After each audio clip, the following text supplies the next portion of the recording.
All right, Hannah, with 1 minute to go, if you were one of these teams' drivers, where would you start in the start box? Well, I think we've seen the winners so far come from the middle of the line, but there's so much more space here, so it's going to be about pushing really hard on leg 1 to make sure you're leading at mark 1. And Stevie, to Hannah's point, there's a whole bunch of room now. 8 boats are out of the way.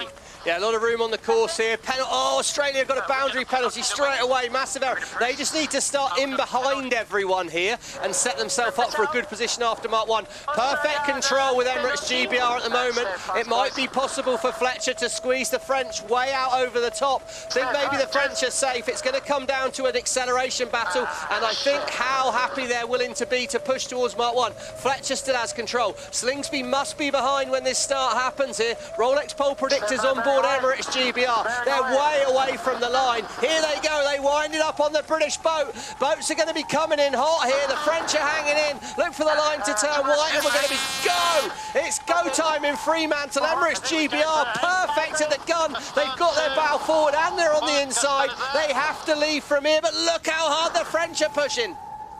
Okay, stand back, bang away. Here we go, Slingsby's cleared his penalty here. He's going to look to slingshot down off of this mark. He's going to try and dive inside here.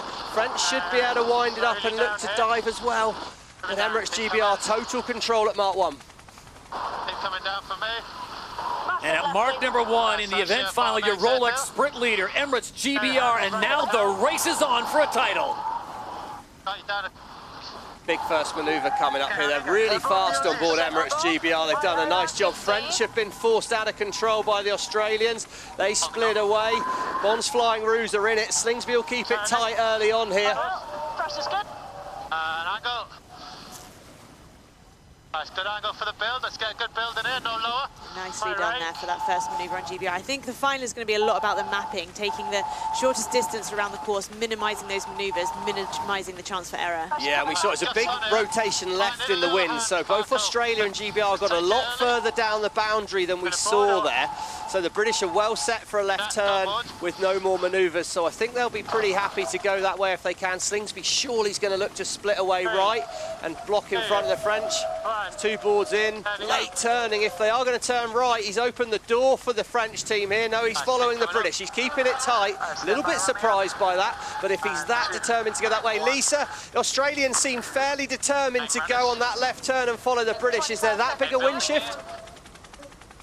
Copy everything for a build. I don't think so. I just think generally that turn has been paying off, because then you can do the long leg over to the left and approach the next gate on the right. This real long-term thinking is paying off. The thing for me that is critical out here is who can get up and running out of each manoeuvre. If you get a bit wobbly out of each manoeuvre, that's where people are losing the meters. Good angle for the build. Copy that, yeah, it is very hard to manoeuvre accurately in these breezes. Looks like a game for the British on the French at the moment. Australia are being patient, very, very patient at the moment. He's following, hoping the British team make a mistake. Feels like he's heading all the time again. Right of way Australia here with France. France are going to get themselves some spefs in a minute here.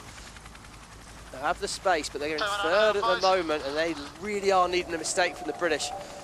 Stewie Biffle sounds pretty calm on board that Emirates GBR boat, Hannah, for a first final with a new team. Yeah, I'm sure he doesn't feel that calm inside, but it's a lot about keeping the comms really nice and calm, making sure you're giving yourself the headspace to make those right decisions and sail the boat as best as possible. Halfway through the event final here in Perth, it is Emirates GBR, it is DS Team France, and it's the Bond's Flying Roos 1, 2, and 3. How will they fare in the second half of this event final? Stevie, the defending champions, Emirates GBR, came into this race with a lot of momentum, winning races 5, 6, and finishing 4th in race 7. Yeah, I mean, they've looked rapid on this smaller wing, and I do think it's a little bit of a sea state thing. I mean, Jason Saunders on the French boat. We see a little curve in the French line there, and the French are progressing up those ladder lines well. Definite right shift for them. Small gain, but potentially the British will be able to do a right turn with no more manoeuvres, and the French might have to take a left turn here. Okay, we are crossing them now. Well, there goes France, tight in front of Australia. Australia will get on the inside, and the France need to watch out. If they get overlap, France have got to be careful. You've got to keep clear, Contan. You've got to keep clear. Oh, they're going to hit the protest button. Oh, it's really tight. British did manage to get away on a right turn, I think. Yes, you can see their entrails there, and the British are gone. Big gains there for the Brits. The French almost were back in it. That penalty was for not keeping clear, but it will wash off immediately. There it goes. And Emirates GBR, well, it's easy to make a mistake, but they're going to have to make a mistake to let one of the teams in. I mean, it's so nice, Hannah, if everyone follows you around a mark. Yeah, for sure. It just means you're so much more in control of the fleet. But in these conditions, you have to nail all of your maneuvers, and the margins are so fine, so they won't be feeling comfortable just yet. Emirates GBR the first to turn away, then the French, and then it's Australia. 1, 2, 3. That's how they sit right now. Halfway through is down to the bottom of the course, back up, then down, and then the left-hand turn to a title. See how tight those average speeds are there. The Oracle Cloud telling us what's going on out there. And of course, average speed is so crucial. The Australians doing a nice job of sailing a bit less distance. That's how they'll be ahead. If you're not going as fast, you've got to sail less distance to do that. But the French, they know how to push, and they just got themselves out of shape with 30 seconds to go to the start. But this one's not over yet, although Emirates GBR look pretty well set right now.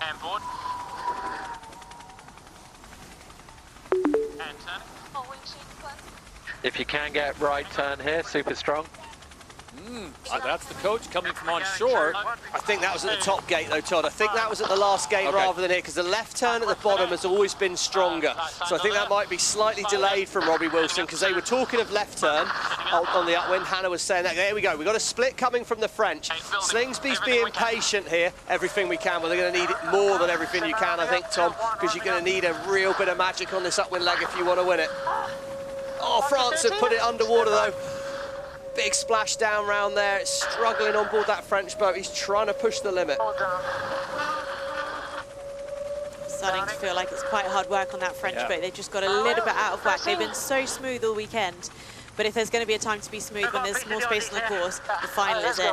Let's go down on the water. Lisa Darman, and Lisa, with just a leg and a half to go here, is there anywhere, anything the French could do or the Australians to catch the Brits?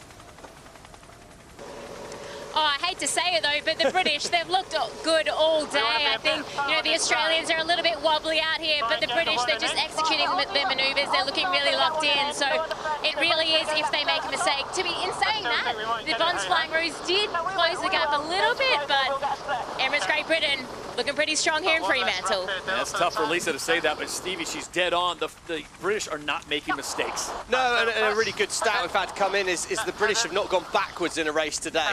So they've not actually lost a position around the course. They've not been winning the whole time, but when they've put their nose in front, they've been pretty unplayable. And that Rolex chasing time there showed that it's really, you know, that's a big lead in these conditions. And to be frank, whatever they're doing with their boat setup, be it flight control, be it wing trim, be it steering, I don't know, but they are faster. Dylan Fletcher, stocking with Hannah Mills, Stuart Bithell, the wing trimmer. Yeah, well, that's 3 Olympic gold medals at the back of the boat, so that's, you know, the decision making on board should be reasonable.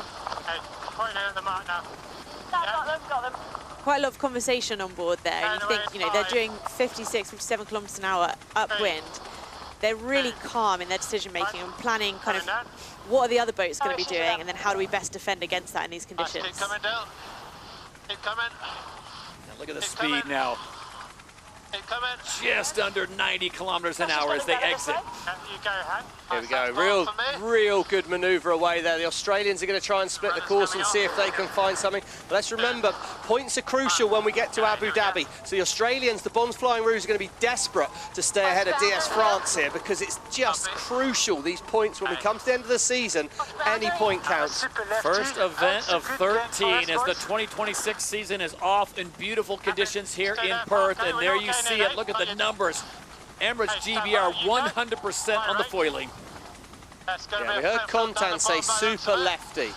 So when they're sailing these boats, they go downwind so quickly, they'll actually be overtaking that wind that they're sailing in. So it should be good news for the French team early on here. Should be a potential game. We should see the French able to progress down those ladder lines well, and potentially they'll sail through that lefty all the way and catch up with the righty in front of them. And it could be perfect phasing for the French to give them a shot. But at the moment, the Bonds Flying Roos are hanging on. Gain to France, right away with France, but I think the Aussies are ahead just. Oh, that's tight. Oh, that's really tight. Right, one more manoeuvre for France. The Bonds Flying Roos, they've got to do, oh no, sorry, 2 for France. It's a right turn at the bottom this time. Emirates GBR are going to wind it into the finish here. And it is Emirates GBR that make the right-hand turn. They see the finish line. Emirates GBR open the 2026 season with a spectacular title defense and get the Emirates winning moment. So good. So tight. Look at the top of the screen there. French, 2 manoeuvres. They're going to be slinging round. The Australians are going to be faster, but they've got to keep clear. Right of way, France. Boat speed with Australia. It's a drag race for this point and second place. Who's going to cross the line first? It's maybe going to be the Australians, is it? Oh, the Bond's Flying Rouge! Wow. Wow. What a finish by the Australians. They changed it up with the right turn at the finish there, keeping us on our toes. But yeah, what a moment for the British. They're pretty excited. Champions in 2025 season, 2026 season, showing they're not going anywhere. You see that storm coming, you see the rain, you see the wind, so they're trying to get this race in before it gets too hectic. Yeah, that's right. We see our AI graphic here, which just shows what a dominant force these teams are in terms of the wins they've had versus the racing they've done. As we see there, 13 event wins for the Australians, the Bond Flying Rouge. They know how to do it, but it's been Emirates GBR that have been the ones doing it lately, and it's all about acceleration into this start and picking your time. First to turn back, Emirates GBR. Fletcher controls things, but it's the Bond Flying Rouge that are going to set things up. It's going to be a dive inside here by Tom Slingsby. We're right above the fleet now with 13 seconds to go. Look at the colour of the water. The wind rose bottom of our screen shows 45 kilometres an hour. It's windy. Spain's got them all trapped to the top. Los Gallos have control. He winds it up. It's going to be very, very fast as the line turns right. What a start here by the Spanish. It's loose. It's really, really loose at the top. It's so windy. You've got to manage your power across here. Don't put the foot to the floor. And it's the champions from Season 4, Los Gallos, Spain. Look at the speeds, over 90 kilometers an hour as they hit mark #1 here in the event final in Auckland. Oh, you've got to manage how fast. We're nearly at 100 kilometers an hour on board the Spanish. Everyone driving these boats is an Olympic gold medalist. Everyone driving these boats is a SailGP champion. This is the best of the best. And the Rolex sprint leader is Los Gallos. They've got control. Can they keep things smooth around the course? Early manoeuvre. Rain coming in top right-hand side. Lisa, it's all changed in the last few minutes. Yeah, so full on. As you can see, just trying to tame these F50s is so difficult. But, you know, now they've got through Mark 1, the next challenge is this roundup. The rain's pushing in now, so it will settle down a little bit, but it's full throttle out here for the final. Definitely feel it's not full throttle. They're all backed off trying to hold things and keep it safe. Tough on here, big picture, okay? What does he mean by big picture? In my opinion, what he means by that is this is the long game. Let's not make a mistake early, push too hard, get too fast, rounding up here. A lot of power as you turn up through the wind. I'm not sure that's how he wanted the picture to look right on that round up there, but they're still in the race. It's tight. There's only 6 seconds in it, and we're only at gate 2. All the boats are backing off a little bit here. They're not pushing at full speed, but Spain, expect them to manoeuvre as soon as the Bond Flying Rouge do. There go the Bond Flying Rouge. Spain should react to that soon. I really like where they've positioned themselves there. Know that the right-hand side's been strong all day, and they're just stretching out the distance between manoeuvres to give themselves the time and the space to execute them really nicely. Yeah, it's going to be a good move here. Emirates GBR, the advantage of being last sometimes is you actually get to put the attack on, roll the dice, as it were, a little bit early. As we see a manoeuvre by Emirates GBR, how well can they turn the boat through the breeze? Good tack. Great tack by the British, but you can see they're nursing the boat through the wind. And on our ladder lines with the wind shift it is at the moment, well, it's Emirates GBR in the lead. So halfway through the event final race here, and it is ironic, Stevie and Hannah, these are the only 3 teams that have ever won a title in the 6 seasons of SailGP. And it's neck and neck, Todd, right now. Bond's Flying Rouge manoeuvre, they won't have the right of way, and I would have thought there's more wind to the bottom of our screen, Hannah, but it's so tight wind shift-wise. Oracle cloud down here. It shows us the wind's pretty similar across the course, similar wind speed, and it's all about manoeuvres. You can see the teams are nursing it round. Right of way, Emirates GBR. Los Gallos are going to have to park things up. That was close to me. He will have pressed the button. We will hear from Craig Mitchell whether that was clear or not, but Los Gallos at the moment show us in the lead. They're stretching away still as we approach gate 3, and this is going to be seriously dangerous. They're going to go through the max power zone. They're going to have to wind it up and tame these beasts as they turn away at gate 3. So close together here. You can see that rain pushing in now, keeping the wind speed high. Bons Flying Ruse and Los Guys super close to that top mark. Okay, we hear no protest from GBR. Dylan Fletcher obviously thought that was safe, but it's Bons Flying Ruse have cut the corner. They lead here at gate 3, Todd. It's going to be an absolute sprint, and you can be sure that the racers out here on these boats will not back off as they get this tight late in the race. So halfway through the race here in the event final, everyone looking for a title, the second event of season 6, and a tip of the cap to the fans who have stuck around as the rain comes in, and these faithful Kiwi race-loving fans have not left. Come on, Todd, they're tougher than that. They love this. This is just a nice summer day. Look at the breeze here. Fast mode, they say there, Tom Slingsby. He's trying to lock it in, but as soon as you're this tight, Hannah, the racing instincts take over. There's no way they'll be backing off right now. No, that's right. And you've got to be pushing close to the edge. But where the Bons Flying Ruse are there, they're in quite a nice controlling position over Los Guayas. Where the wind's coming from is essentially in front of them, even though they're going downwind. It's a really nice position, jibing early on that left boundary. Yeah, they just put disturbed wind on them there, so they'll slow them. And there you go, we can see the graphic coming off. That's showing how the wind's disturbed. Effectively means the Spanish are sailing in less wind. They've got less potential horsepower, and they're going to follow here, I'd imagine, on board Los Guayas. Look for a mistake for the Bons Flying Ruse. It'll be a split on the course from Emirates GBR, but it's about accurate manoeuvres right now, and Los Guayas put the boat down. There's water over the deck. Another game for the Bons Flying Ruse. Emirates GBR feeling that sailing the extra distance is going to pay dividends on that side of the course. Hannah, do you agree with that move? Well, I think they were a bit forced. They had to split that bottom gate. If they were going to follow, then it's much harder to overtake from there. So I do like that they've split. And if they get a right shift at the top, it could put them right back in contention. This is the final upwind, though, Todd. Lisa, this is the last upwind. GBR have rolled the dice. Where's the wind coming from? It's really dropped off across the whole course. I think where the Bons Flying Ruse are is where the best breeze is at the moment. But as you've seen, where Emirates Great Britain have gone, they have got a shift, but it looks like Bons Flying Ruse will cross ahead. Here we go. This is the penultimate leg. It'll be this next gate, and then a left-hand turn to the finish, and then a championship will be won. And it looks like Emirates GBR has sailed into one of those pockets with less air. Meanwhile, the Bons Flying Ruse covering everyone with a massive grandstand in the distance. Yeah, one more good manoeuvre here for the Aussies, Todd, and they're going to be well set. Yep. So it was that dive inside of the top, the Rolex chasing time. Well, it's still only 7 seconds, but in this world, when you're traveling at about 20 meters per second out there, well, that's a big distance, isn't it? They've got a nice lead on the Bons Flying Ruse. One more good manoeuvre. Tom Slingsby, Glenn Ashby, Jason Waterhouse, Sam Newton, Kinley Fowler and Tash Bryant are going to be able to bring it home. They won here last year, Todd. They seem to love Auckland.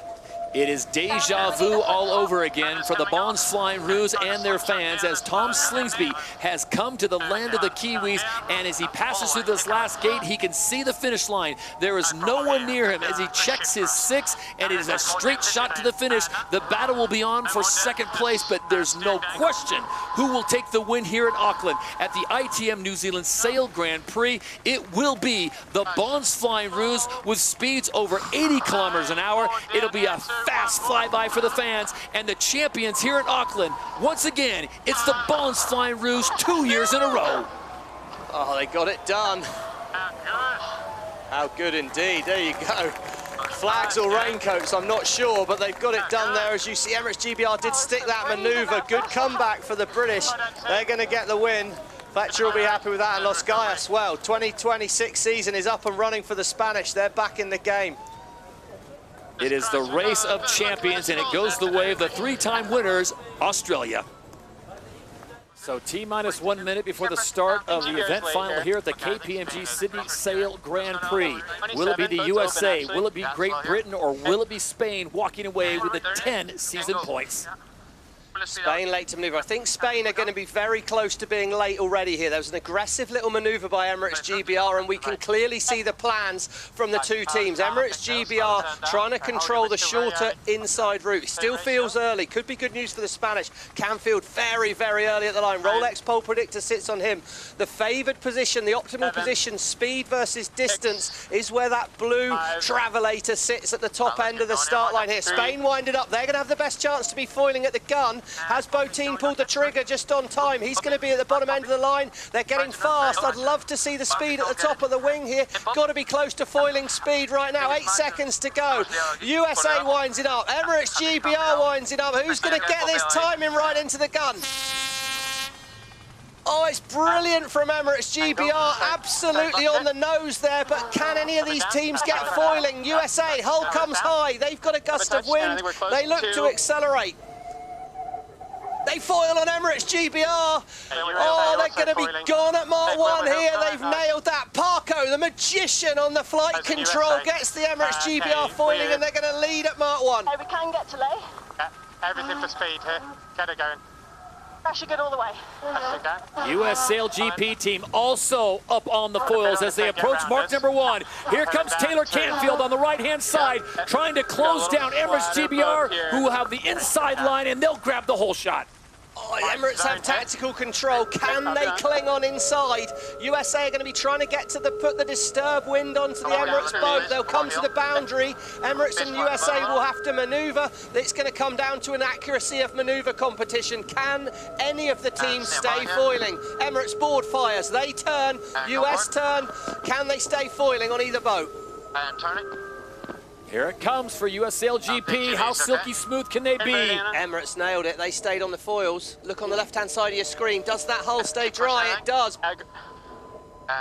Oh, Hans Henken, that was beautiful. They're just foiling there, but they're going to sail into the disturbed wind of Emirates GBR.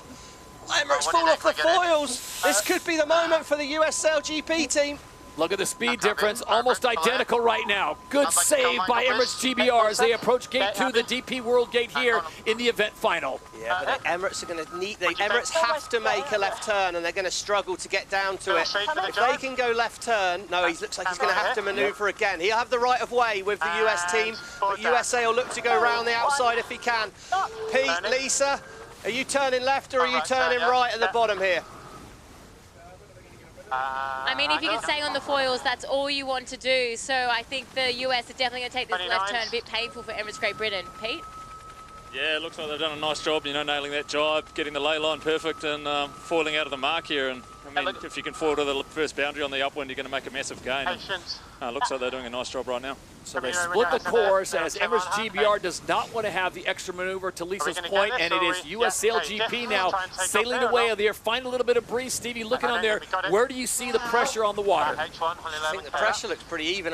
Once you build the speed and you get foiling, you're making your own apparent wind. I imagine the wind's fairly similar. Looks to me like up by Shark Island. Probably all the Australian fans giving it heaps on the shoreline there, creating the breeze down the course. But I think, you know, to Pete's point, once you've got the speed, you've got your own wind, that apparent wind keeps going, just milk it. US have got to go wide, wide, wide.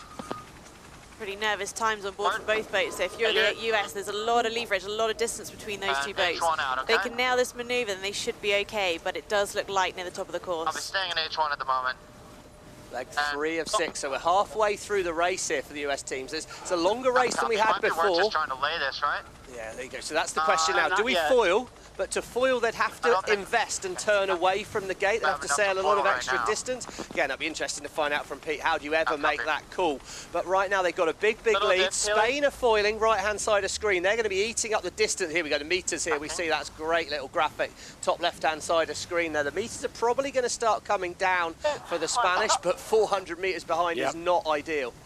Turn a little, Bill. So they are looking for a big wind shift right now as Emirates GBR. Remember, they won the first event of Season 6 in Perth, trying to get their second. And for US SailGP, this is 463 days since they last made a final. Stevie, you have to go back to Season 4 in Cadiz when Jimmy Spithill was at the wheel the last time the US won an event. So a big moment for Taylor Canfield and his team. Yeah, I mean, you know, for Taylor and sort of what I like to call SailGP US Mark II, this would be massive if they can do this. But right now, look at our ladder lines. They tell the story, don't they? They're 200 meters ahead. What's the better breeze? Much better breeze to the right, course right here. Key question, key question. So he's saying if I do a right turn, I'm probably going to get more wind, but I've got to do extra meters for that. Pete, how do you ever judge whether it's worth the meter lost by doing the maneuver versus the meter you might gain for the wind? Is that just pure instinct? Happy to go straight. Yeah, I think you've got got to kind of go towards the pressure as well. So whether you take the hit at the time, it depends a lot whether you're going to carry on foiling. But if you can get foiling before this downwind, you're going to make massive gains. So that's really the key here, is actually making sure you do a good job of the takeoff, stick with first jibe, and you'll be in good shape from there. Here we go. Can they take off then, Todd? Crucial moment for the US team. Hans Henken, right-hand side there, the flight controller. He's going to be trying to nurse the boat up into the air. Understood. Oh, looks like they're H1, but can they get foiling? It looks light on this corner, Taylor, so... I think we got to go here. This could be an opportunity. Emirates GBR, if they can make the right turn, Canfield said he saw more wind on the right turn. He's taken the left turn, he's opened the door here. And rolling into it here. Can Dylan Fletcher, he's a long way behind, but whoever gets foiling next potentially wins this race. So they roll right into it. There you see Anna Weiss working the handles. You've got Hans Henken on board. Taylor Canfield will have the final say as the Americans now, the speed drops way down, but they've got a massive lead. And as you look at their account so far this weekend, Stevie, it hasn't been over the top. They were a 6th, a 3rd, a 10th, a 3rd, but it was Super Sunday that got them into this final where they go 3rd, 1st, and 6th. Yeah, well, if they get a gust of wind on Emirates GBR and get foiling, I can assure you that distance will come down real quick. Here we go. Crucial, pretty close. Can they get up on the foil? Don't think we're going to get it. No, yeah. Go to leeward, please. No, they're not doing it. Okay, so... Just not the pressure they need. Not windy enough, not quite windy enough. Hannah, it's so tense and frustrating, isn't it? Boat down, yeah, boat down for me. Carbon, do you not think? Not sure it's going to be foiling at all here, huh? I think one of the most important things when you're sailing in these kind of conditions is, yes, you want to be foiling because it means the boat's going faster, but choosing the right mode for those conditions. So when we see the boats coming out of a manoeuvre and they choose either to put 2 hulls in or just lift 1 hull out of the water, if they can get that decision correct, then that's much better than trying to invest in the wrong mode and sailing extra distance and potentially even slower. Stevie, this is the first time we're going to want to hear the F word on SailGP, the F word being foiling. Well, I think we always want to hear that F word, no industrial. to be perfectly honest. Yeah, we're happy to hear that language, that is for sure. You can see the US team there. They've got a big lead. 200 metres, and the fact that well, unless the Spanish, this is the moment when you turn away from the wind and you get yourself at 90 degrees to the wind, that's your chance to foil. You need a gust of wind there, which of course would be pure luck that it arrives when you get there. Can the Spanish get foiling? Look at Nicole Vanderbilt going to work. Rodriguez, Florian Triddle. They've said no. No one foiling. As soon as no one's foiling, there's only one team that's going to be happy about that, and that's the US SailGP team, because if everyone's off the foils, well, there's every chance no one will do it. And to Hannah's point, you could try and keep getting up on the foils, but for the Emirates GBR team to do that, they'd have to sail across the course. They wouldn't be making any progress to the next gate at all, and that'd be a big investment of loss to hope to make that potential gain in the future. US team, they've basically thrown in the towel on foiling, and they've just said, let's just get to the mark here.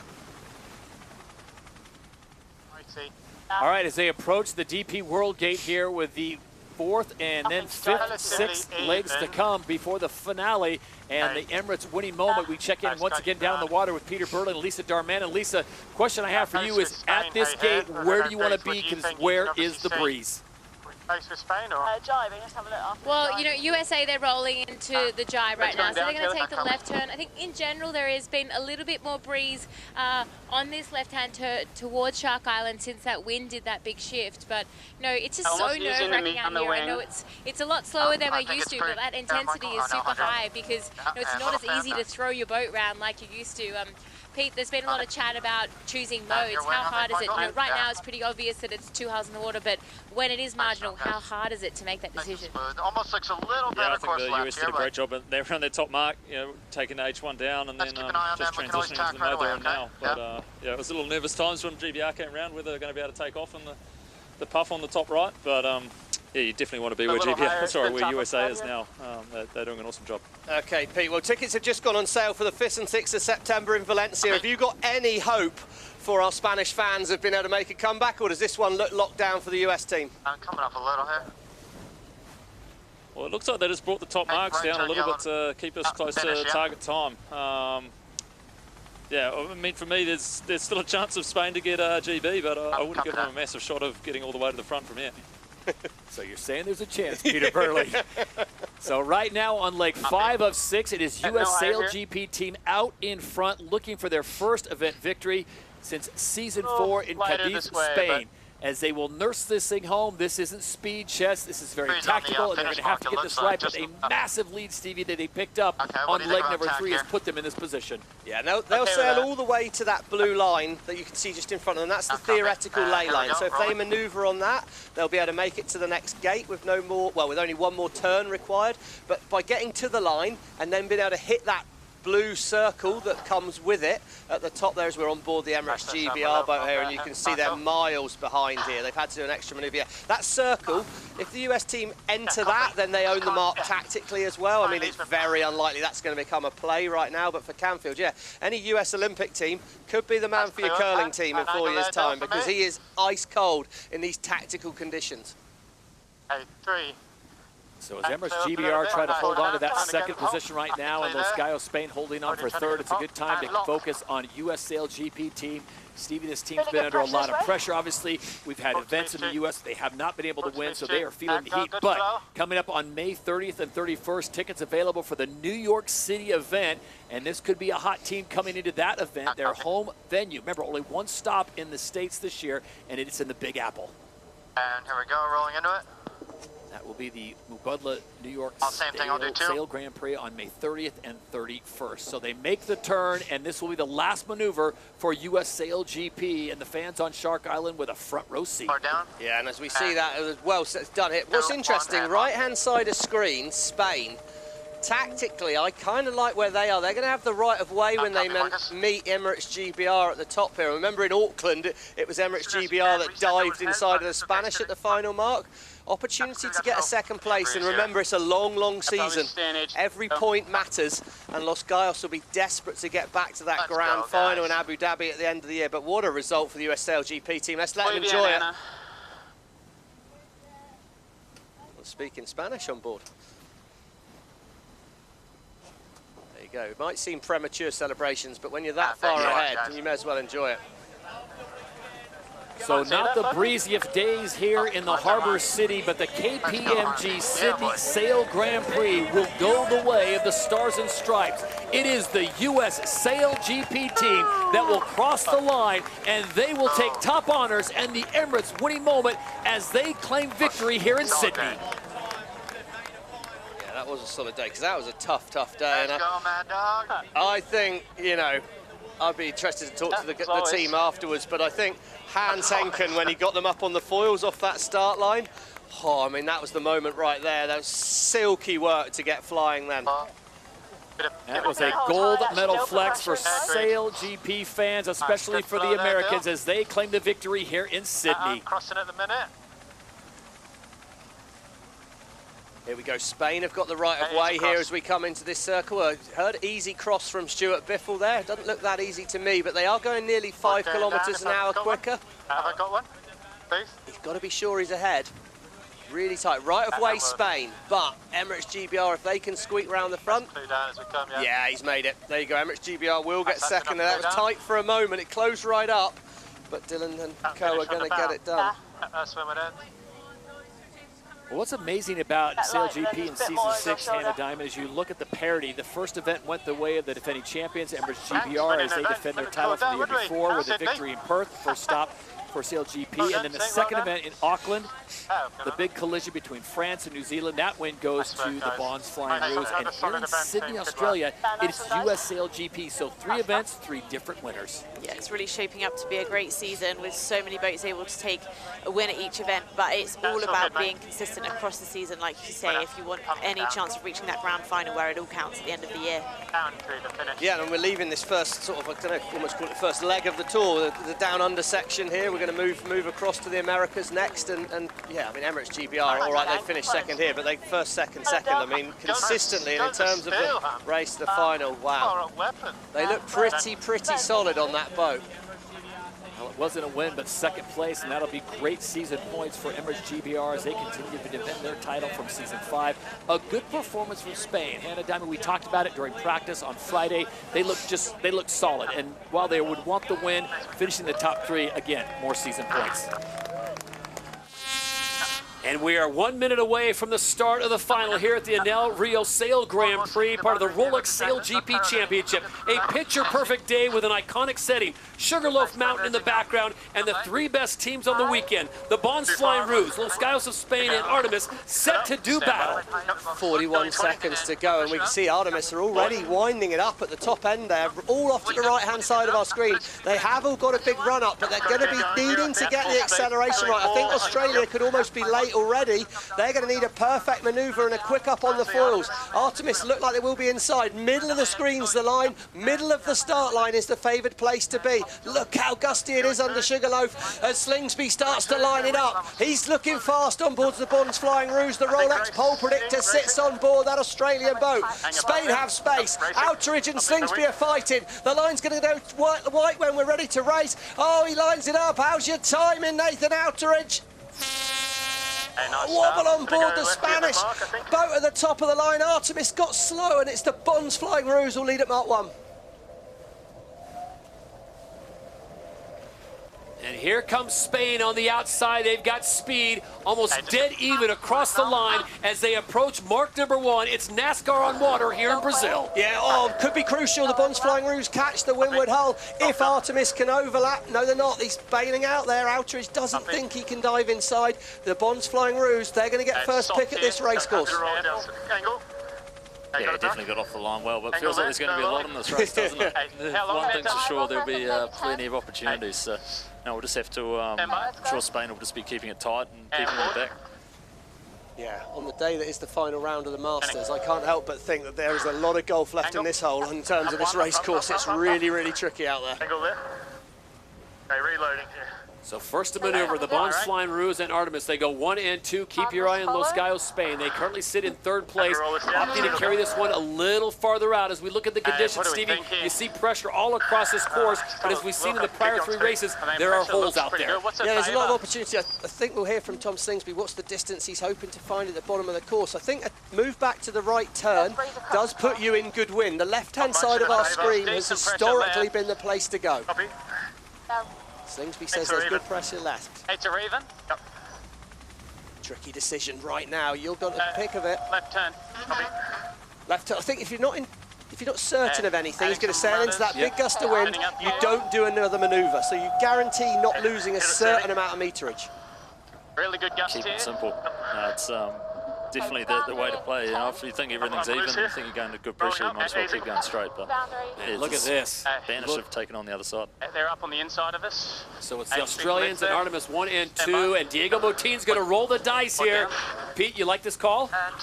Well, I think he takes a bit of a loss initially to do it. So yeah, it'll have to be interesting to see how much it pays out. But yeah, traditionally today, that left-hand side on the upwind's really been gaining a lot. So I think he has to do something, right? It's worth a roll of the dice, I think, for me here, really. And like you say, on average, it's been good that way. I think the interesting thing will be, can the boats that have headed off on that side, Australia are up and foiling, so they've stayed in breeze. Artemis are in very good breeze on that right-hand side of our course there. Look at this. Sweden, they've got the most wind on the racetrack right now, so potentially the wind coming the other side of Sugarloaf here, Han. Yeah, I mean, you can see the angle difference between the two boats. Bons Flying Roos just coming up and turning to the right a little bit there, but I think the Spanish may have made a little bit of a gain, probably not enough to change the... Oh, I don't know, actually. They're looking like they're going bow forwards there just a little bit as they approach that left-hand boundary. Yeah, it looks so patchy out there. I don't know if we've got Lisa at the moment, but the breeze looks like it's potentially started to come from the right-hand side of Sugarloaf. So we're going to just see now a gain for Artemis. The Wind Whisperer, he's reading it right at the moment. So there's the condition right now. There's not much more of a more beautiful setting than this here. The 4th event of the SailGP Season 6, the Enel Rio Sail Grand Prix, and it is all on here in the event final. It is Artemis, it is Australia, and it is Spain as we check in down on the water. Lisa Darman, and where's the favorable side? Where do you find the pressure? Oh, the pressure is so high. As you said, there are these little right opportunities coming. We're sitting on the right-hand turn at the moment. There's a big gust, but you know, if you're 50 metres away from another boat, you could be in completely different pressure. So this race is not going to be over till it's over. It is really challenging out here. It still comes down to the basics as well. Artemis, they had a little bit of a wobble. They almost tried to force the foil. They fell off the foils. There you go. Slingsby didn't make that mistake. What a moment, and it was just come down to handling. Have the Bons Flying Roos got the ability to stay on the foils here? Right now, the Bonds Flying Roos put themselves in first position. Looks like Nathan Outridge is going to opt to the other side. 100%. Looks good as well, though, Todd, doesn't it? It's good breeze for Bonds Flying Roos, but the Los Gallos are foiling here, so Artemis are going to potentially get bounced around a bit. Right of way with Los Gallos. Spain will go back that way. They've got to keep rolling the dice. Artemis here, they haven't got the right of way. There we go. Diego did the commentary for us. For me, that's an absolute no-brainer foul there. The Artemis crew This will is have the umpires. Yeah. Penalty Sweden. Not giving Mark room, go behind Spain. Get a shot of the Emirates umpire studio there. Craig Mitchell, the chief umpire, doling out the penalty to Artemis. And that's going to about do them in. And that's great news, Pete, I got to think, for the Bonds Flying Roos and Tom Slingsby. Yeah, I think that definitely gives the Bonds Flying Roos and Tom and the rest of the crew a good little buffer there, doesn't it? By the time Sweden has to get behind Spain. So no, it's starting to look like a reasonably easy race for them from here. Touch wood. First time of the weekend that Tom Slingsby and Craig Mitchell have agreed? Could be, could be. Well, it doesn't make up for not winning their home event in Sydney, Australia a few weeks ago, where they did not even make the final. They finished in 5th, but this would be a huge win for them. Remember, the Bonds Flying Roos finished on top at event number 2 back in Auckland. That seems a long time ago, but Tom Slingsby getting that team possibly back to their winning ways if they can bring this home. Is there a case that you can be too far ahead in this condition? Happy to roll? I don't think so. I don't think so. Well, I mean, you know, sometimes you say that where you get like really big lulls and you can get too big of splits, but you know, essentially the course is so short, you're having to go back and forth through the same bit of water, so you can't really generate that much leverage. So, I mean, the further ahead, the easier it's going to be, I think, for me. We've got a little high motocross here, don't we? Yep. All right, happy to roll it up. And they all come with us. There you go, Neil. So I think right now, yeah, it looks like the Spanish have agreed with Peter Burling there, and they've said, let's just make sure we take a second. Think about the whole season. You've got to remember we're racing to Abu Dhabi, aren't we, to that grand final. Every point counts all the way there. So mature sailing, I'd say, from both teams. We heard Ian Jensen, wing trimmer on board Australia. This could be his first win on board that Australian boat. It'll be a massive moment. He's so proud to be back sailing for his home nation. If he can get a win here, I know for Gooby it's going to mean a lot. Leg 5 of 7, so it's up to the top of the course. They'll turn on the gate, come back down, and then it'll be a quick left-hander to the finish line in front of the crowds there in the beautiful setting that we've got here at the Nel Rio Sail Grand Prix. Looks super light with it at the moment, doesn't it? Really just struggling to keep it up on the foil. You know, got right down to 30 kph through that lull, so it's they need to play for still, to be honest. For the breeze and the left. Looks like they're going to sort of make it simple. They're going to head towards that top left-hand corner of our screen. I got a feeling they were trying to sort of sail an angle close to the gate to keep themselves well lined up then with the boats behind. But yeah, it's definitely, there's opportunity out here, but I think the battle potentially now is for second place. It's going to need a big mistake by the Australians for it to go wrong from here. That's angle. That was pretty perfect. I'll tell you what, whatever the pep talk was that Tom Slingsby gave last night and how many cats they got on board, they are doing something right because they've got 3 wins in a row looking to make it 4, Stevie, and winning the most important race of the 8. Yeah, I mean, at the moment it's looking like a perfect scorecard, isn't it? I mean, who would think it's possible to win 4 races on a day like this? I mean, quite incredible, really. But I say, I don't believe he's done anything magic. They've just done the basics really, really well, and that's really, really hard to do on a day like today.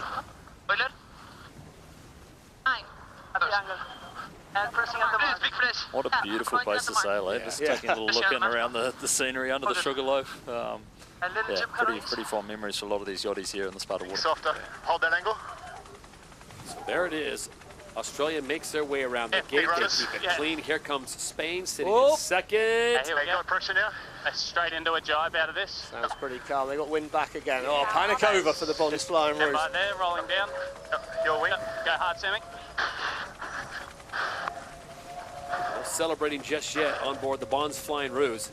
No, and it's a short leg though. Right-hand side of there's the mark they're going to, the right-hand side of our screen. So Slingsby's gone pretty nice and wide here, made it fairly safe. Spain and Artemis, they follow. And it's all about getting on the foils for that race for second. But Tom Slingsby and his cat are going to get it done here in Rio.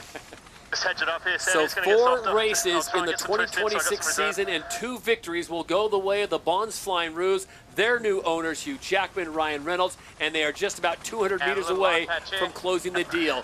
What a super Sunday for the Bonds Flying Roos, as they are absolutely perfect. They win races 5, 6, and 7, and when it counts most, they deliver in the event final. The Emirates winning moment goes the way of the Australians. The Bonds Flying Roos reign supreme in Rio. Well done, guys. Huge moment there. It could be a Slingsby Samba in Rio tonight, Todd. Diego Botín smartly will hold on to second place, as that penalty really was the difference, and Los Gallos, fresh off that new purchase of their team, they finished second, delivering 9 championship points to their account, and Artemis gets into the final, the newest team in SailGP with Nathan Anders. They finish in third. All right, here we go. 50 seconds to go before the line goes white. This is the event final of the Apex Group Bermuda Sail Grand Prix here on the Great Sound, the Rolex SailGP Championship. It's Australia, it's Germany, and it's Spain. Los Gallos move back here. They manoeuvre towards the line. We'll see where they all shape up with 30 seconds to go. Deutsche Bank were the first ones to manoeuvre to the line. Spain wanted to have a bit of space. Now, there is going to be a tight start here. I quite like where the Bonds Flying Roos are. At the moment, the hunted are the Germans. They have the Rolex pole predictor on them, but I think they're there to be shot at. Australia and the Bonds Flying Roos look well positioned. Here come the Spanish. Big move by Botín. He winds it up over the top. 14 seconds to go. It's all about your timing now. Who's going to get that right? The Rolex pole predictor starts on the master, Tom Slingsby. He winds it up towards the line. Watch for them to turn it left. They all put the bow down. Speed's coming. Who's got it right? Beautiful by all 3 teams, but on the inside, I think it's going to be Tom Slingsby that's going to lead at Mark 1. He said it's going to be a boat speed race. Right, what do you got now, Los Gallos? Can you charge them down? The heavyweight bout continues. Australia and Spain going toe-to-toe as they approach mark number 1. And look at the Bonds Flying Roos, plenty of room. Yeah, it's quite a big lead here, but I think the big thing, the big race here, there is space, there is more clear air. Don't let the Australians just sail away. Right. Stay with them, wait for the mistake, push, keep making the right decision.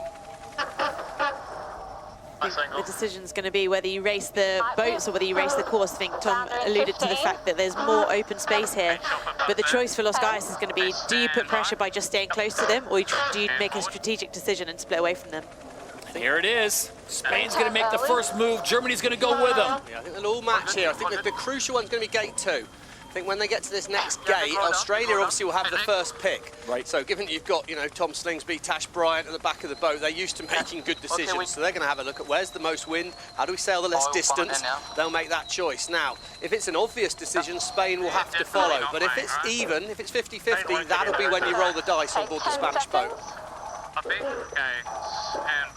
As they approach gate number 2, the DP World Gate, we check in down on the water with Lisa Darman. And Lisa, is this a race where one mistake is going to determine the winner?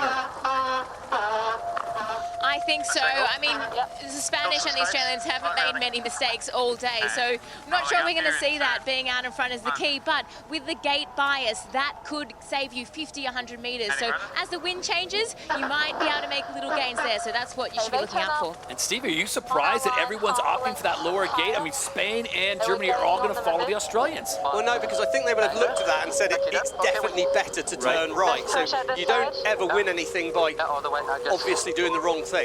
You've got to be relentless. Now, the Spanish here, this could be a mistake. They got a little slow. They waited a bit too long for that manoeuvre. If Australia stay foiling, this will be a massive gain.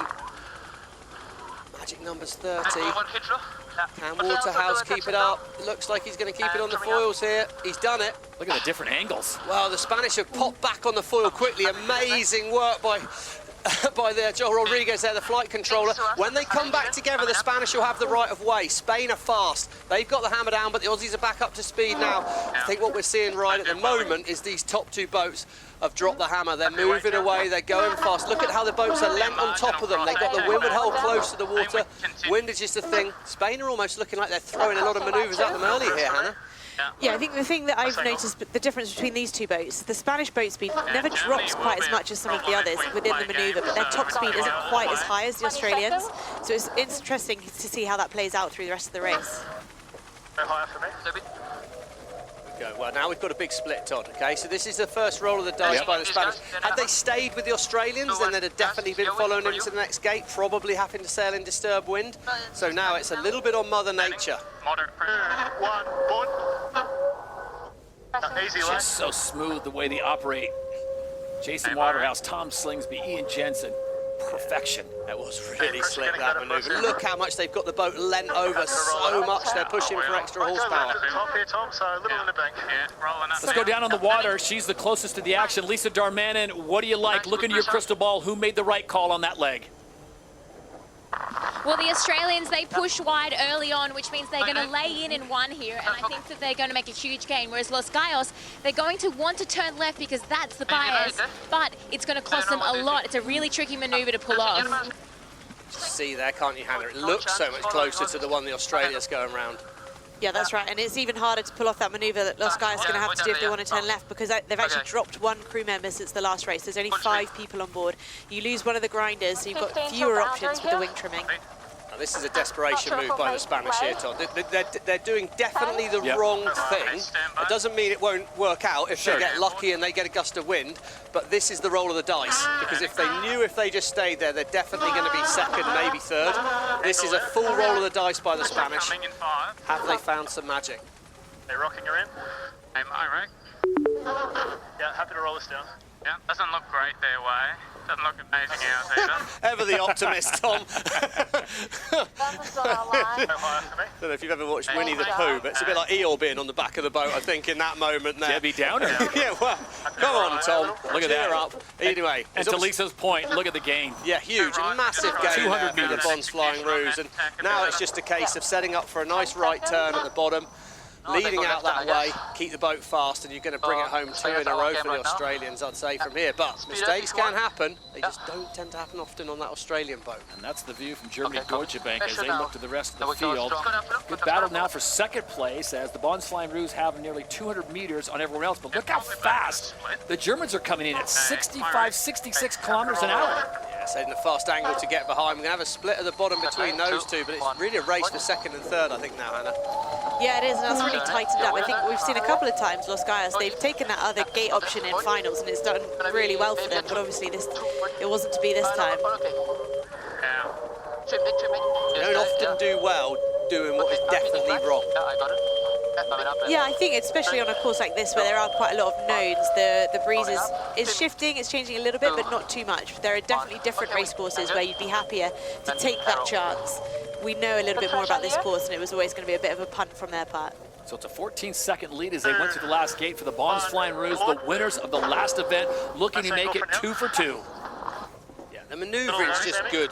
They made a couple of sloppy errors in the last race, but again, see the tilt on the platform there? That's just showing quite how aggressively they're sailing the boat. Jason Waterhouse that we're in there, he's on the coffee grinders there. Little movement forward with his right hand, little movement back. That's lift off the foil, lift on the foil, lift off, lift on. Constantly just adjusting, anticipating what the boat's going to do next. Copy. Sail at 48. Unbelievable. Look at the dexterity on it. Letting it tick off. Hey, coming righty now. Coming righty now. Perfect phase with the wind. So they're just saying the wind's coming round towards that right-hand side. So if we just sail out this way a little bit, we'll be able to manoeuvre. We'll minimise some distance because the shift sail gives us less distance to sail. So they're perfectly lined up with the wind shifts. Ooh, tight crossing in the back. So the battle is now on for second place between Spain and Germany Deutsche Bank. And Germany Deutsche Bank coming on fast. Well, and if Australia are right and the wind is turning to the right, that's good news for Germany because they're heading where the Australians are. So potentially here the Germans are going to move themselves up to second. I don't know what Lisa Darmanin said to Tom Slingsby before that final race, but whatever she said, it put a bee in his bonnet. He is off and flying. Todd, whatever this almanac that Ryan Reynolds found one event ago about sailing from 1856 or something like that, that's got some serious gold dust in it because that has completely revolutionised it. Ben Durham, the coach, I think, sat ashore with that right now, reading out the details. This Australian team's just looks so good. Massive improvement in their performance. They must have found a load of cats in Rio and now in Bermuda, because right now it is all about the Bonds Flying Ruse. And with a win here, this is going to give them a massive lead in the overall here as event number 5 comes to a conclusion. And it will be the Bonds Flying Ruse, this final maneuver here with one hole in the water, but plenty of time to burn. Right of way, Germany. Spain are not quite in that circle. They would love to be in that circle to have the right of way. They've got to keep clear. Germany need to stay on the foil. Spain manoeuvres in front. Great positioning by Bottine. He's going to try. Oh, that is brilliant by Bottine. What a manoeuvre. Glided it in front. But in the end, the Emirates winning moment for the second event in a row goes to the Bonds Flying Ruse. The green and gold reigns supreme in Bermuda. What a result there. Spain did a good job for a second, but wow, the Bonds Flying Ruse just on fire.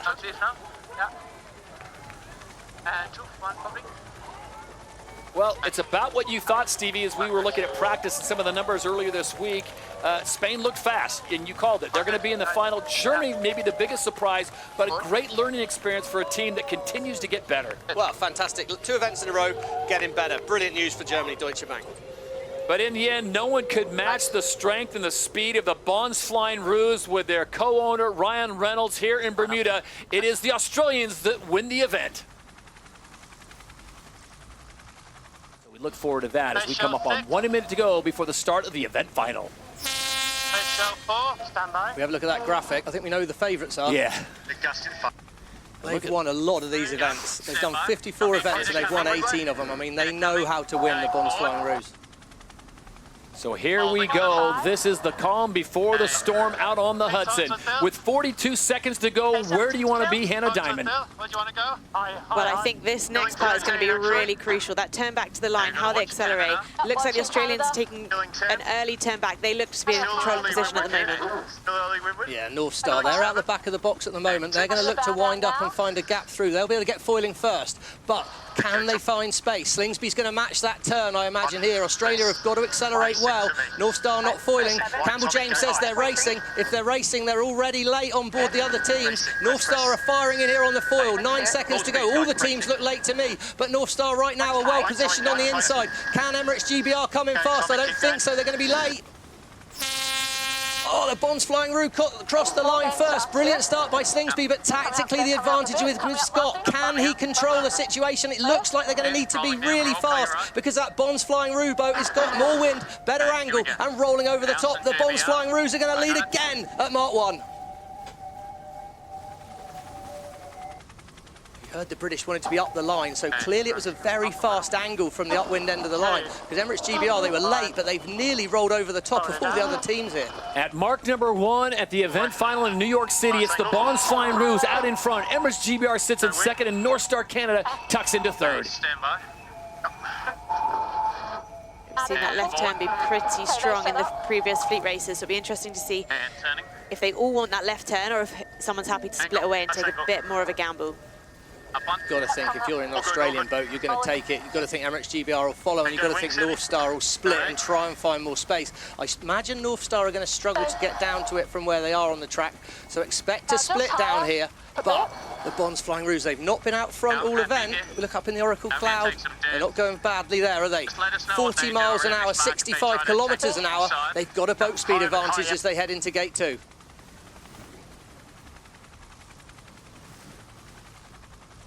So as they approach the DP World Gate, gate number 2, it is the Bonds Flying Ruse out in front. Emirates GBR sits in second as they spin it around in front of the fans on Governor's Island.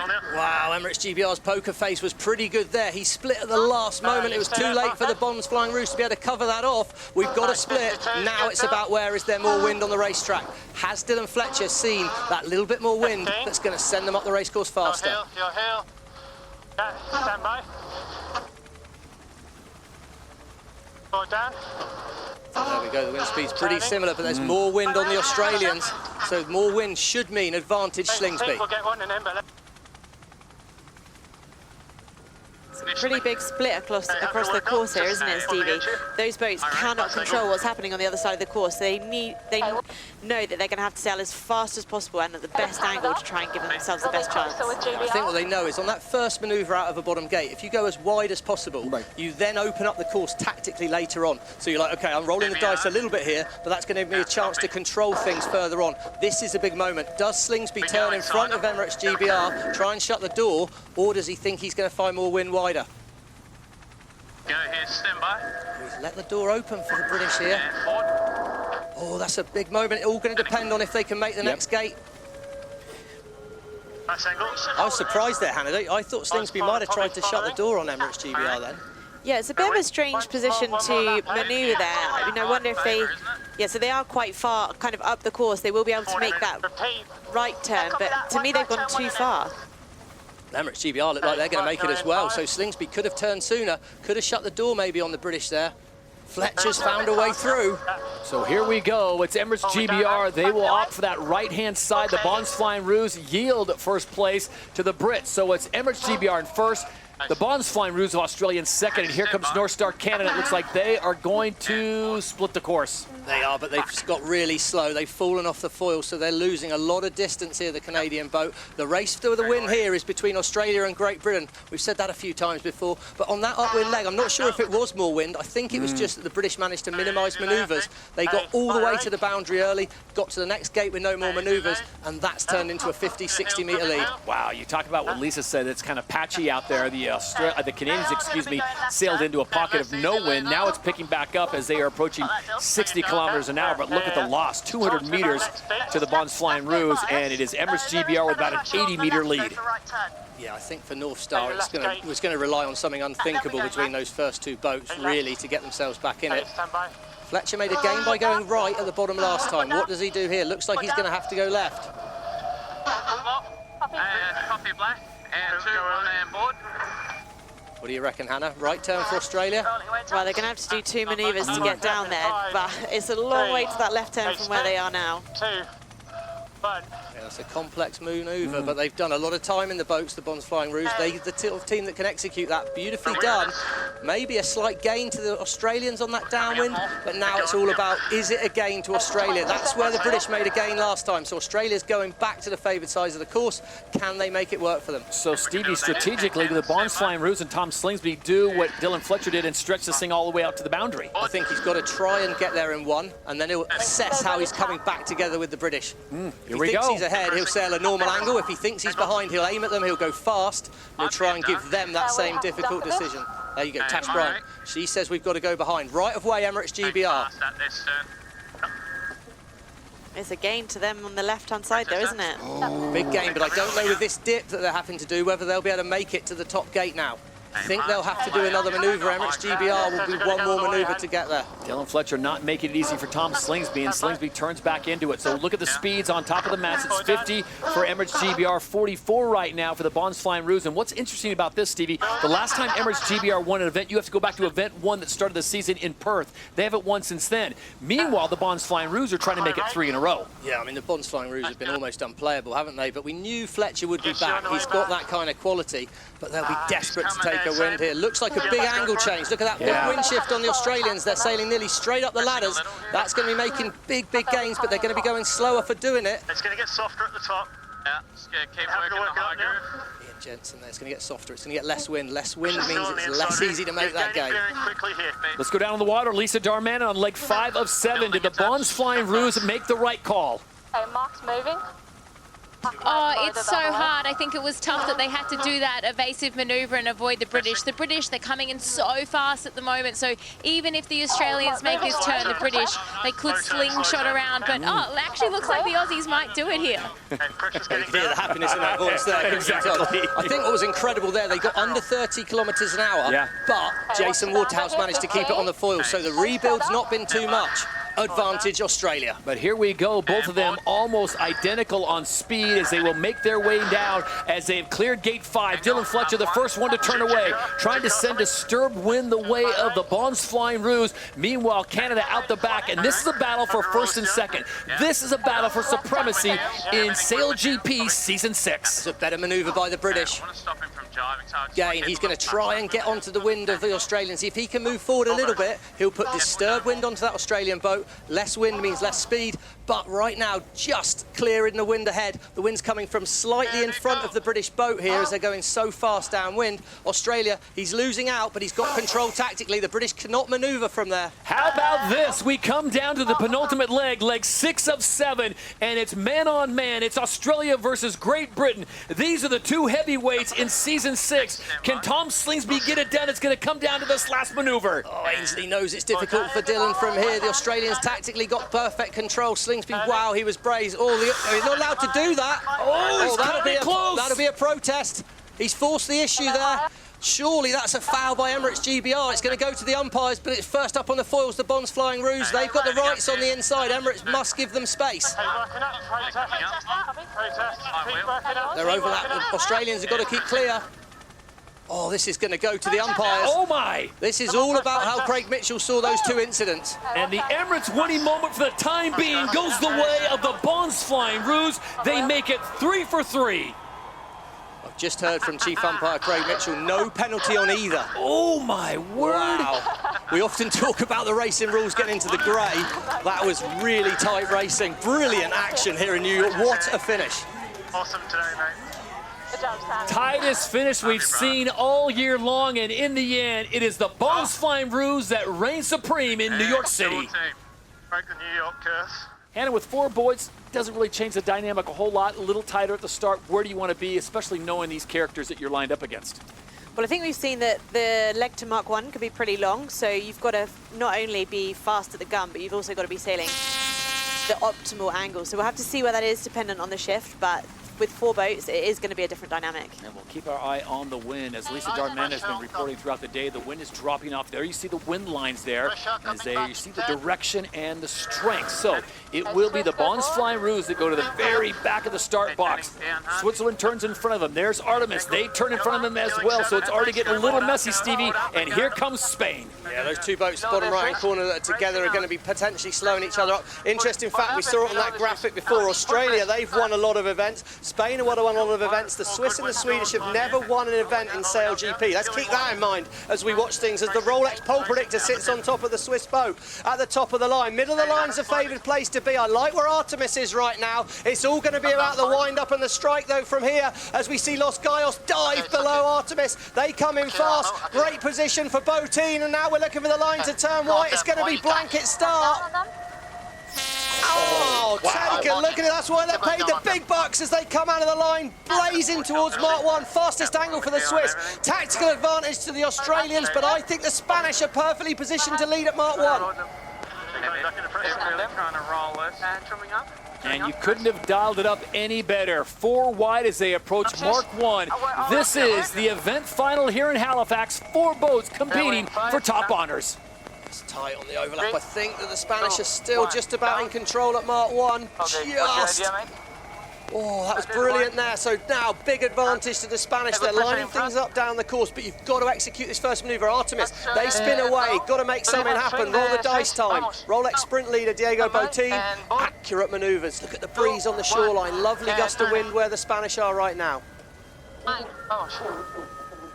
Vamos, I understand that. Let's go, guys.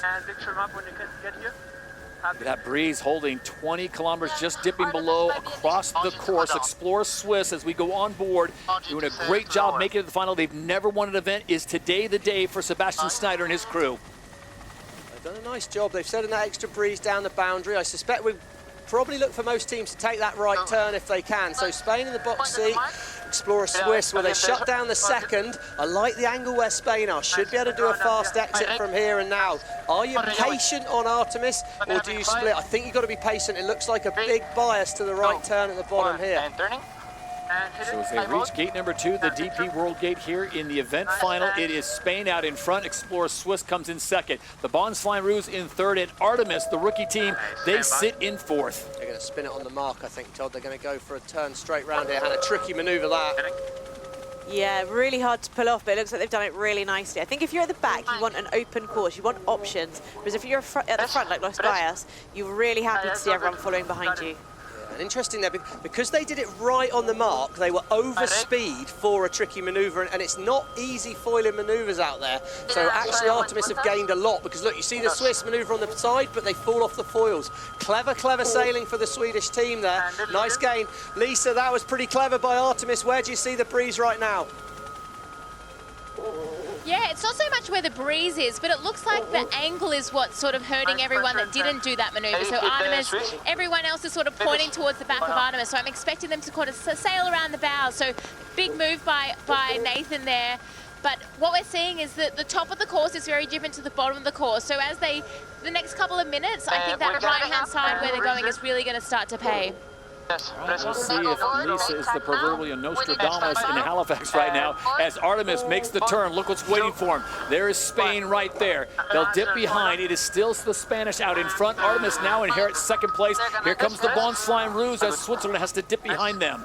I mean, brilliant by the Spanish. They might not have been perfect at the bottom gate, but they've got themselves right back in. Spain have got to be careful. If the Swedish team can get alongside, it'll be right of way then, but the Spanish have gapped off. They're nearly 7 kilometres an hour slower, though.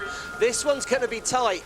Do you think about the Swiss team anymore as those top three, Hannah, or have they got themselves out of the battle? Different sort of thought process with 4 boats? Yeah, I think it is a different thought process, but I think the thing is with these 3 boats is they are in phase with the shift and the pressure, so they'll be pretty confident that the Swiss are not in phase, so they should be gaining on the Swiss all of the time. I think if these 3 boats find themselves out of phase, then it's a slightly different conversation. Yeah, Diego asking Nicole, tell me when they set up. So she's already gone to the other side of the boat. She's watching for some of the Swedish and some of the Australian sailors cross the boat. Brilliant manoeuvre by the Swedish. They make it ahead, and if Slingsby going to keep this amazing run he's been on alive, he's got to make something happen soon here. I suspect all the teams will follow each other right now and wait for the next mistake to play out. 1 down, fast turn, and hit it. Full cut, Joey. Front edge, no? So on to leg number 4 of 7 here in the event final. Los Gallos still with the lead. Artemis sits in second. Here comes the Bons Flying Rouge. Spain lead the manoeuvre there. That's an interesting call here. Better pressure the other way, you're right. Yeah, so they all like there's more wind in towards the fans on the shoreline is what Slingsby's suggesting. So I think it's a bit of a roll of the dice for Australia right now. 20 boundary. You see Slingsby looking around. He's not sure of this call. Hannah, what's he looking for? Tom Slingsby's got his head on a swivel. Yeah, that's right. And the breeze is really changeable. We know that it's dropping. They've split slightly, and at the moment it doesn't look like it's the right decision, so they'll have to wait a little bit and see. They'll definitely be disappointed to be in third at the moment, and I think probably just keeping pressure on Artemis would have been the thing to do there. I think because the Spanish, the one advantage normally of leading is you can see things and make the first decision. The disadvantage of leading is you've got to make the decision. Yeah. If you're in a sort of slower boat, slower moving things, you can often wait for the other people to make a call. Diego was very positive with his decision making there, and that then closed all the options down for the Australians quickly. Another point coming here. Looks like there's less distance for the left turn. So again, potentially the Swedish team are going, oh no, it looks like they're setting up on board Sweden. Outridge is potentially going to split the course here, or look for an early manoeuvre as he did last time. Yeah, expect the Swedish to spin on the mark again. Right here and soft. Over speed, should be able to stay foiling. Yeah, there it is. I say that, but it's one of the most complicated manoeuvres you can do in sailing. So, but it was brilliantly executed using that extra boat speed that they had, and they're now foiling. Can Spain stay foiling? They're too slow on the numbers. Brilliant by the Swedish again, and they're sailing back towards that side of the course. Lisa, what are you seeing? It's been good on by the fans before. Is this the chance for Artemis? Yeah, Artemis are in a really strong position here. The pressure sort of moved down the course and strong all the way to the shore. So I think that the Spanish have a bit on here with just a couple manoeuvres left. So we're on leg 5 of 7. It is Artemis that has now moved not quite in the lead, but as Lisa pointed out, a strong position. They have never won in SailGP before. Their driver, Nathan Outridge, very experienced, but can Los Gallos get their first win of Season 6? The champions in Season 4 trying to desperately hold on to this first place position. Yeah, and they've managed to keep themselves out of phase. You want to be going the opposite direction to the boat ahead. If he'd waited longer, it would have been an easy decision for the Spanish to make.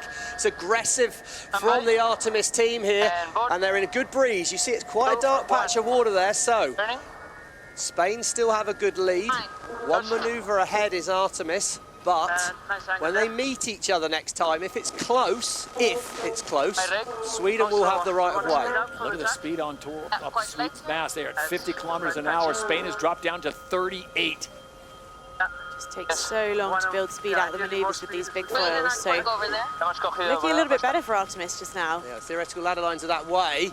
Favouring, still going 10 kilometres an hour faster. Just got to be in more breeze where Artemis is at the moment. The wind whisperer feels like he's whispering. There you go, if they stick this manoeuvre. Oh, can they stay foiling? It's Spanish set up, Spanish set up. Oh, Artemis are ahead on paper. They're ahead on paper at the moment. The Bonds Flying Roos are out the back. They've lost a lot here. What do you do on board Artemis? I think it's a right turn favoured. Spain will do the opposite to the Swedish, I would suggest. Here we go. Well, it's going to come down to where there's more wind. They're going to be absolutely neck and neck at the top of the course. 2 more manoeuvres to do for Spain, 1 more for Artemis. Who finds more breeze on the downwind leg? Can Artemis win their first ever race in SailGP? Or will Spain win their first of the 2026 season, the champions of Season 4? They've been in a bit of a drought. They've been in some finals, but they are looking for the win. Yeah, there's the Oracle Cloud, Hannah. It looks like a little bit more wind on the Swedish, but Spain look like they've got a good angle. It's potentially a gain to the Spanish at the moment. Yeah, they did have an extra manoeuvre to do, but it looks like they've pulled that off quite painlessly, and it's going to be really close here. As soon as you're going downwind, the manoeuvres aren't as painful yet. Spain have got it right. Oh, what a cool Bobotine at the top of the course there. Here we go, leg 6 of 7. It's a right-hand turn, and then a championship is win distance. Here comes Nathan Outridge and Artemis. They're speeding on. Here's the maneuver of the match. Can Diego Botín and his crew pull it off? A stay up on the foils, and it's a right-hand turn and a drag race to a win. 2, 1, up. Spain are nearly matching speed, I think, with Artemis now. If Artemis have got to try and dive outside and look to overlap. Disturbed wind onto the Swedish right now. The Swedish should be getting slowed by the Spanish, and it's controlled to Los Gallos. As they come to the finish line, vamos, Los Gallos. They will claim the victory and take the win in Halifax. Oh, what a race. Oh, I've got to say, the last 2 races today were absolutely incredible. Both of them involving this Spanish team. They've been in 3rd twice, they've been in 2nd twice, but their first win comes in Canada as they get it done in Event 7. And how about this? Explorer Swiss said, you know what? We want to be on the podium. Explorer Swiss will hold on for 3rd place as they get around the Bonds Flying Roos. Great work by Sebastian Snyder. And Tom Slingsby's run of victories, 3 in a row, comes to an end as the Bonds Flying Roos will finish in 4th. Yeah, but he still extended his lead in that race to Abu Dhabi. And I think for Artemis, 2nd, they'll be gutted. They just probably got their nose ahead in theory, but they were tactically a little bit out of position in that race. But in their race to Abu Dhabi, massive weekend for Artemis. Vamos.